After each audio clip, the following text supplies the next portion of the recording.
Со нови имиња се неколку села во Штипско.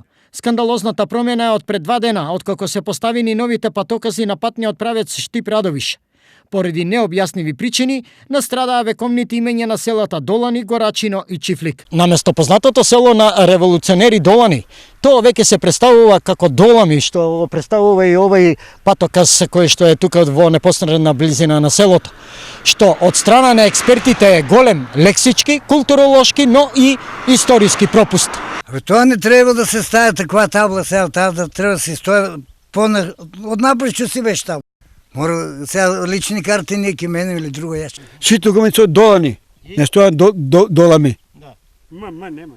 Тоа е грешка. Второ име кое настрада од незнаење на одговорност е Горачино.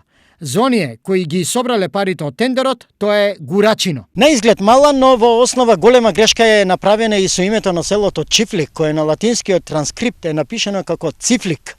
Впрочем, можете да ја видите и показната табла, која што е до самиот експресен пат.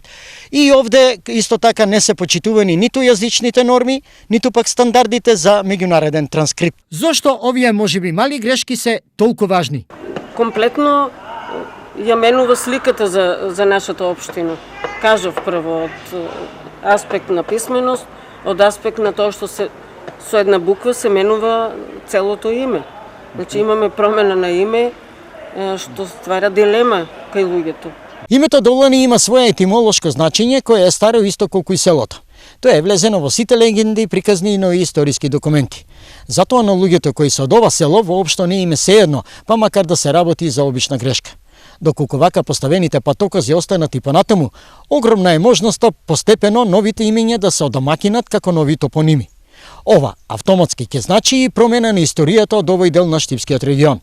Истото се однесува и за Горачино, за Чифлик, а во случајот на секое друго место, чии топоними ќе бидат променити. Сега, намерно или ненамерно, не навлегуваме во таа проблематика. Освен можната културолошка, во случајов има и материјална загуба, бидејќи ниту еден ваков патоказ не е под 100 евра плюс нивното монтирање.